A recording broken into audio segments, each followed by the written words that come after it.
Leaves के अंदर। इसमें जो लीफ होती हैं वो स्मॉल भी हो सकती हैं और लार्ज भी हो सकती हैं। माइक्रोफिल्स तो बोलते हैं स्मॉल को और मैक्रोफिल्स बोलते हैं लार्ज को। जैसे आप यहाँ पे पिक्चर में देख सकते हैं, ये स्मॉल है। मैंने एग्जांपल भी लिख रखा है। स्मॉल वाली लीव्स होती हैं माइक्रोफिल्स, और ये जो मैक्रोफिल्स हैं वो ये लार्ज वाली लीव्स है, जैसे आप यहाँ पे क्लियरली देख सकते हैं। अब इसमें जो स्पोरोफाइट्स होते हैं, जो इसकी बॉडी होती है वो स्पोरेंजिया बियर करती है, जो एक लीफ लाइक स्ट्रक्चर होता है, और उसको स्पोरोफिल्स बोलते हैं। मतलब जो स्पोरेंजिया बियर करते हैं, जैसे लीफ लाइक स्ट्रक्चर होता है और उसके अंदर स्पोरेंजिया होते हैं। अब वो आगे क्या करते हैं, वो कैसे करते हैं, वो मैं आपको फर्दर बताऊँगी। In some cases, sporophylls may form distinct compact structures called strobili और cones।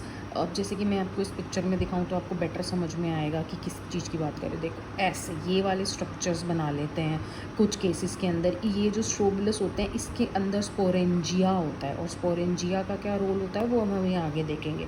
इस तरह का स्ट्रक्चर बना लेते हैं कुछ प्लांट्स के अंदर, ठीक है। अब हम आगे इसमें लिख रखा है, the sporangia produce spores by meiosis in spore mother cell.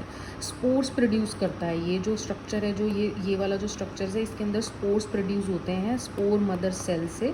Spore mother cell से स्पोर प्रोड्यूस होते हैं मियोसिस से। तो ये हैप्लॉइड स्पोर्स के अंदर प्रोडक्शन होता है इनका। अब इनका स्पोर्स का क्या काम होता है, they germinate to give rise to in small but multicellular free living mostly photosynthetic thalloid gametophyte called prothallus. अब मैं जो आपको डिफरेंस वाली चीज़ बता रही थी ना, इसमें भी एक डिफरेंस वाली चीज़ आती है।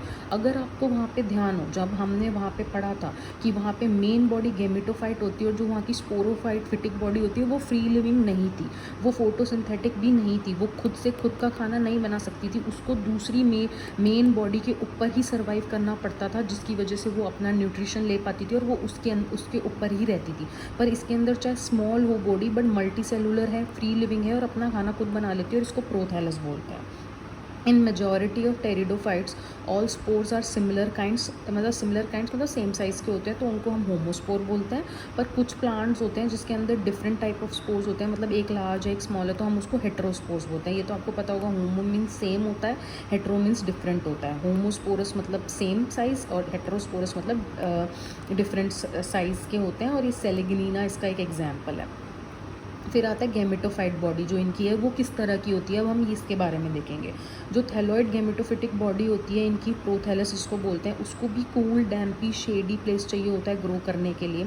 और जो ये बॉडी होती है ना, इसमें दो तरह के सेल होते हैं। अगर मेगास्पोर सेल हैं तो वो जर्मिनेट हो जाते हैं फीमेल गैमेटोफिटिक बॉडी में, अगर माइक्रोस्पोर है तो वो जनरेट हो जाते हैं मेल गैमेटोफिटिक बॉडी के अंदर। जो फीमेल गैमेटोफिटिक बॉडी है इन प्लांट की, वो रिटेन रहती है